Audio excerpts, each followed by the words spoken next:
ساعة شعات أخيلو زينو مسنادونا نفيلم مالونا خبركم تعزبتنا كمي تمشيو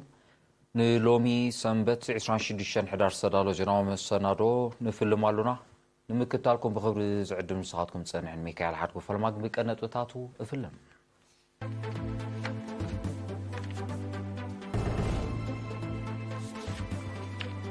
أبومبر لولاو بايتو سودان جنرال عبد الفتاح البرهان نابير تاني سرح مبصح فتسيمو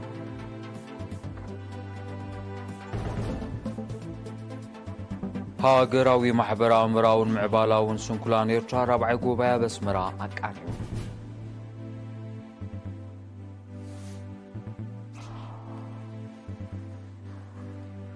ሕብረተሰብ ኣካላዊ ምንቅስቓስ ብምዝውታርን ጎዳእቲ ልምድታት ብምውጋድ ጥዕንኡ ክሕሉ ፃውዒት ቀሪቦም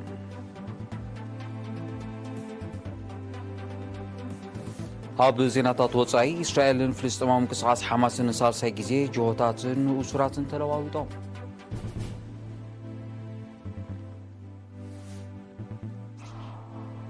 ኣብ ሴራሊዮን ብ25 ሕዳር ፍሹል ፈተነ ዕልዋ መንግስቲ ከም ተፈጸመ ተጋዊሑ ኣብ ኢጣልያ ብልዕሊ ደቂ ኣንስትዮ ዝፍጸም ገበናትን ገሰት መሰላትን ደው ክብል ዝጽውዕ ሰላማዊ ሰልፊ ተኻይዱ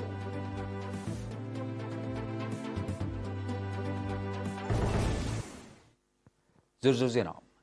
أبومبر لولاوي بايتو السودان جنرال عبد الفتاح البرهان لومي سنبت 26 حدار بيرتران يسرح مبصح فتسيموم جنرال عبد الفتاح ساعة 3 دحر قطرة قراو معرفون فرتاس مراب زاتولو بريزيدنت إسياس أفورقي تقبلوهم كلت يوم راحتي أبز قبرون حد ساعة ركب أب مدنفع كلتاون زدنا زوباوي معبالتاتن حبراو قداس نزلوهم كالوت قدياتن تزراريوهم ሚኒስትር ጉዳያት ወጻኢ ሱዳን አምባሳደር ዓሊ አሳድግ ዝርከቦም ሰመዝ ሱዳን ምስ ጀነራል ዓብዱል ፈታህ አልቡርሃን ሓቢሮም መጽኦም ነይሮም ኣብቲ ናይ ምቕባል ምፍናውን ስነ ስርዓት ሚኒስትር ጉዳያት ወጻኢ አቶ ዑስማን ሳልሕ ተረኺቡ ነይሮም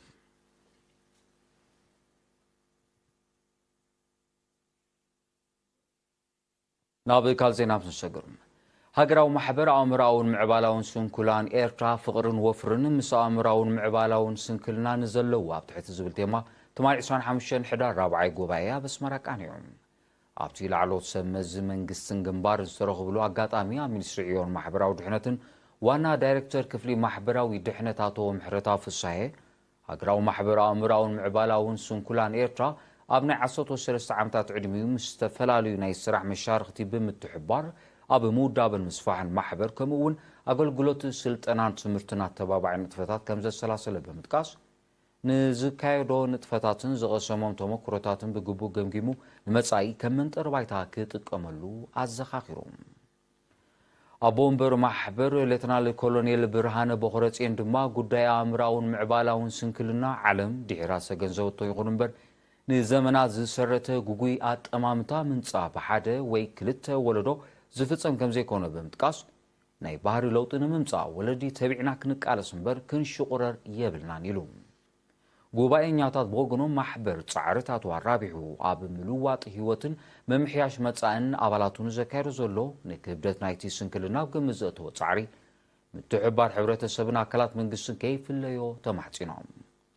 هاجراو محبر امراون معبالاون سنكلان ايرترا 25 حدار 2010 تمسريتهم ሕብረተሰብ ኣካላዊ ምንቅስቓስ ብምዝውታርን ሕዱር ሕማማት ዘስዕቡ ልምድታት ብምውጋድን ጥዕንኡ ክሕሉ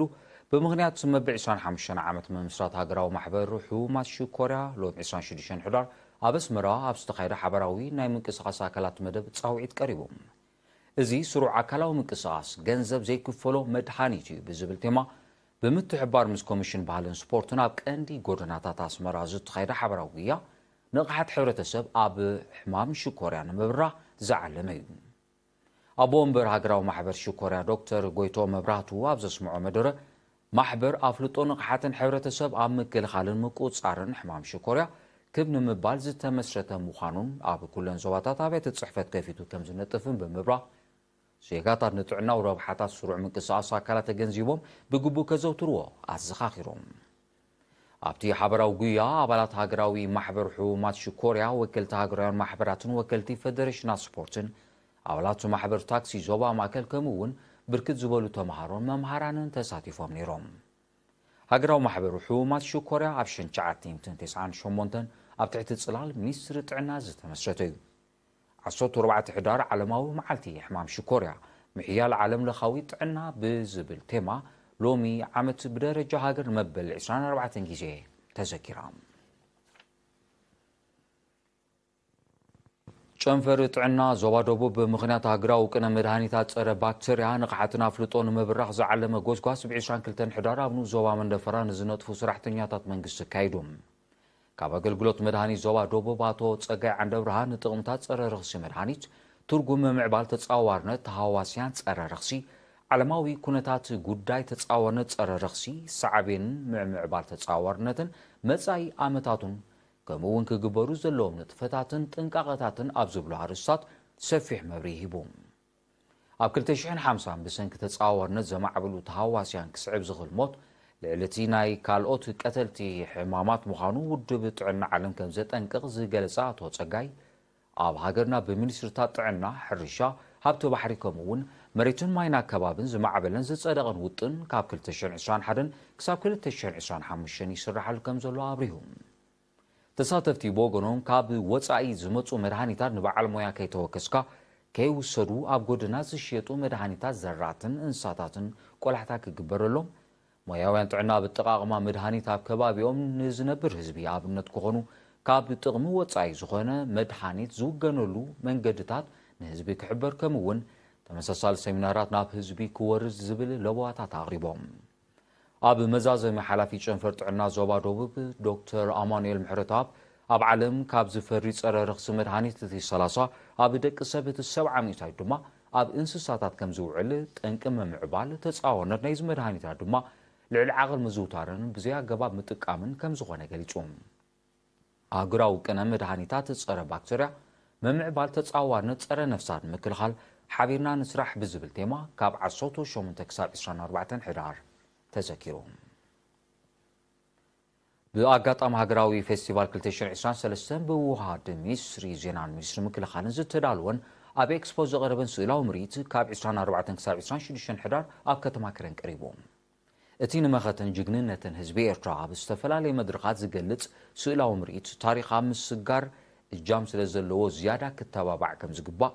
ነበርቲ ከተማ ከረን ገሊጾም ንሳቶም ኣስዒቦም እቲ ንምርኢት ዘቐረበ ስእልታት ገለ ክፋል ታሪኽ መኸተ ኤርትራውያን ዝገልጽ ብምዃኑ ንኻልእ መድረኻትን ፍጻመታትን ዘንጸባርቕ እናተወስኹ ብቕጻል ክውደብ ተላቢዮም እቲ ስእላዊ ምርኢት ኣብ ዝሓለፈ ሰሙን ኣብ ሳዋ ቀሪቦም ምንባሩ ዝዝከር እዩ ነበርቲ ምምሕዳር ከባቢ ግላስኑ ዞባ ሓጋዝ ናብ ኣሸራ ዝወስድን ምንቅስቓስ ተሽከርከርቲ ከጸግም ጸንሐ ናይ ሓመድ ጽርግያ ብወፈራ ይጽጉኑ ኣለዉ እቲ መደብ መቐጸልታ ናይቲ ኣብ ጎቦታትን ስንጭሮታትን ናይ ሕርሻ መሬትን ከሰላስልዎ ዝጸንሑ ምስራሕ ክትርታት ዛላታትን ጀሪፋትን ኮይኑ ነቲ መገዲ ብምሩጽ ሓመድ ንምምድማድ ይሰርሑ ከም ዘለዉ ገሊጾም ኣመሓዳርቲ ምምሕዳር ከባቢ ኣቶ ኣሰናይ ጴጥሮስ እቲ ናይ ሓመድ ጽርግያ ኣዝዩ ኣኽፊኡ ንተሽከርከርታት ጸጊሙን ከም ዝነበረ ብምጥቃስ ነዚ ንምፍዋስ ነበርቲ ዓድታት ግላስ ዶብዓት ጢሉ ኣብ እንጉለት ሓረስታይን ዓዲ ፋርኣ ለባን ተዋሂዶም ይነጥፉ ከም ዘለዉ ኣረድዩ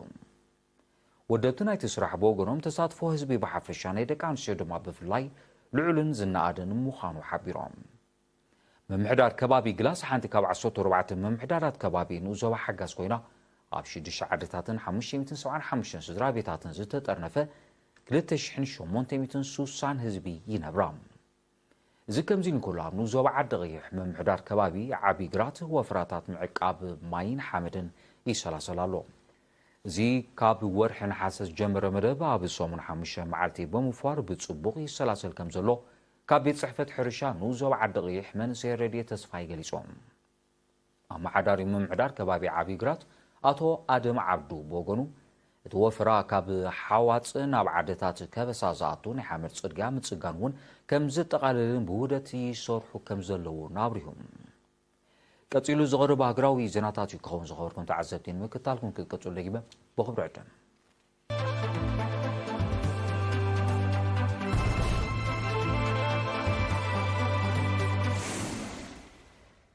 زيناو مسنارو اير تي في ناوصلي خبركم تعزبتي ስለምክታልኩም ኣዝየ መስግን ዜና ወጻኢ إسرائيل فلسطيناዊ ምንቅስቓስ ሓማስን ብዝበፅሕዎ ጊዜያዊ ስምዕ መስርሕ ምልዋጥ ጅሆታትን እስራትን ሎሚ 26 ሕዳር ንሳልሳይ ግዜ ተተግቢሩ በቲ ስምዕ መሰረት ሓማስ 17 ጅሆታት እስራኤል ድማ 39 ፍልስጤማውያን ደቂ ኣንስትዮን ትሕቲ ዕድመን እስራት ነፃ ለቒቖም ኣብዚ መገዲ ማሕበር ቀይሕ መስቀል ዝተኻየደ መስርሕ ምልዋጥ ሓማስ ነፃ ካብ ዝለቐቖም እቶም 13 እስራኤላውያን ክኾኑ ከለዉ ሰለስተ ታይላንዳውያን በመሰረት ሕቶ ፕሬዝደንት ቱርኪ ረሲብ ጣይብ ኤርዶጋን ከም ተለቁ ተቓሊዖም ብዘይካዚ ፕሬዝደንት ሩስያ ቭላድሚር ፑቲን ብዘቕረቦ ሕቶ ሓማስ ሓደ ሩስያዊ ጅሆ ከም ዝፈነወ ኣፍሊጦም ትማል 25 ሕዳር እውን ሓማስ 17 ጅሆታት እስራኤል ድማ 39 ፍልስጤማውያን ደቂ ኣንስትዮን ትሕቲ ዕድመን እስራት ነፃ ለቒቖም እዮም ب24 ሕዳር ኣብ ዝተኻየደ ቀዳማይ መስርሕ ምልዋጥ ሓማስ 13 እስራኤላውያን 10 ዜጋታት ታይላንድን ሓደ ፊሊፒናውን ብጥቕላላ 24 ጅሆታት ክለቅቕ ከሎ እስራኤል ድማ 39 ፍልስጤማውያን ደቂ ኣንስትዮን ትሕቲ ዕድመን ከም ዝፈትሐት ይዝከር መራሕቲ ሓያሎ ሃገራት ምዕራብ ኣብ ትሕቲ ሓማስ ዝርከቡ ዜጋታቶም ነፃ ንምውፃእ ፃዕርታት የካይዱ ከም ዘለዉ ይቃላሕ ኣብ ስራልዮም 25 ሕዳር ፍሹል ፈተነ ዕልዋ መንግስቲ ከም ተፈጸመ ማዕከናት ዜና ኣጋዊሐን ጉጅለ ወታደራት ስራልዮን ኣብ ከተማ ፍሪታውን ተደኪኑ ኣብ ልዕሊ ዝርከብ ቀንዲ ማዓስከራት ሰራዊት መጥቃዕቲ ብምፍጻም ዕልዋ መንግስቲ ንምክያድ ከም ዝፈተነ እዩ ዝግለጽ ዘሎ በዚ ምኽንያት መንግስቲ ስራልዮን ኣብ መላእ ሃገር ሰዓታት እቶ ኣዊጅሎም ፕሬዝደንት ጁልየስ ማዳ ባዮ ኣብ ወግዓዊ ናይ ማሕበራዊ ሚድያ ሕሳብ ኣብ ዝለጠፉ ሓበሬታ እቲ ፈተነ ብጉጅለ ወታደራት ከም ተኻየደ ገሊጾም ሚኒስትር መራኸቢታት ቼኖር ባህ ብ26 ሕዳር ኣብ ዝሃቦ ጋዜጣዊ መግለጺ እቲ ተኸሲቱ ዝነበረ ፀጥታዊ ስጋት ኣብ ትሕቲ ቁፅፅር ከም ዝኣተወ ብምንጻር መስርሕ ሓድን ጡርጡራት ክሳብ ዝዛዘም ዜጋታት ብሓፈሻ ነበርቲ ከተማ ፍሪታውን ድማ ብፍላይ ብዝተኻለ መጠን ኣብ ኣባይቶም ክጸንሑ ጸዊዖም ቁጠባ ውድብ ሃገራት ምዕራብ ኣፍሪቃ ማለት ኤኮዋስ ነቲ ፈተነ ዕልዋ ኮኒንዎ ኣሎም ኣብዚ ዓመት ዚ ብ26 ሓምለ ኣብ ኒጀር ብ30 ናሕሲ ድማ ኣብ ጋቦን ዕልዋታት ከም ተኻየደ ዝዝከር እዩ ኣብ ቡርኪና ፋሶ ጫድ ጊኒቢሳው ጋምቢያ ከምኡውን ደሴታዊት ሃገር ሳኦቶመ ፕሪንቺፔን ፍሹል ፈተነታት ዕልዋ ከም ተኻየደ ጸብጻባት ይሕብሩ ኣብ ኢጣልያ ኣብ ልዕሊ ደቂ ኣንስትዮ ዝፍጸም ገበናት ግህሰትን መሰላትን ደው ንምባል ተሪር ስጉምቲ ክውሰድ ዝፅውዕ ሰፊሕ ሰላማዊ ሰልፊ ብ25 ሕዳር ተኻይዱ ነዚ ኣብ ከተማታት ሮማ ሚላኖ ናፖሊን ዝተኻየደ ሰልፍታት ዓሰርተታት ኣሽሓት ዜጋታት ከም ተሳተፉ ተቓሊሖም ሰልፈኛታት መንግስቲ ነቲ ተርእዮ ንምግታእ ተሪር ስጉምቲ ክወስድን ምስል ደቂ ኣንስትዮ ክኽበርን ዝፅውዕ ጭርሖታት ኣቃሊሖም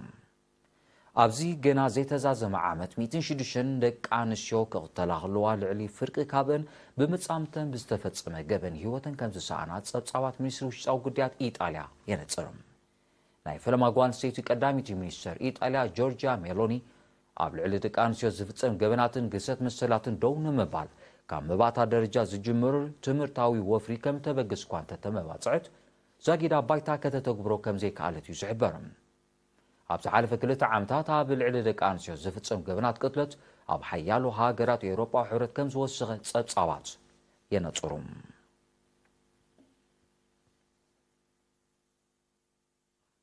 ዜናታት ንምዛም ኣርሲ ዜና ክደግመልኩም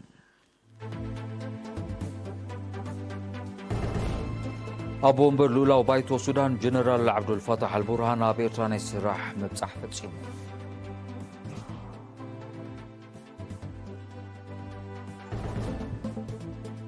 ሃገራዊ ማሕበር ኣእምራውን ምዕባላውን ስንኩላን ኤርትራ ራብዓይ ጉባኤ ኣብ ኣስመራ ቃኒዑ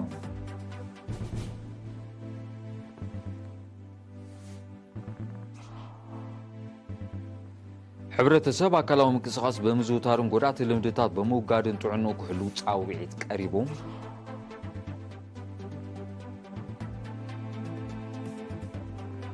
ኣብ ዜናታት ወጻኢ እስራኤልን ፍልስጤማዊ ምንቅስቓስ ሓማስን ሳልሳይ ግዜ ጅሆታትን እስራትን ተለዋዊጦም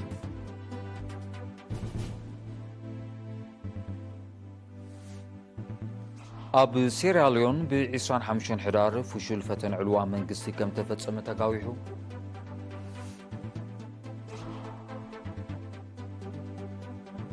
ኣብ ኢጣልያ ኣብ ልዕሊ ደቂ ኣንስትዮ ዝፍጸም ገበናትን ግሰት መሰላትን ደው ክብል ዝጽውዕ ሰላማዊ ሰልፊ ተኻይዱ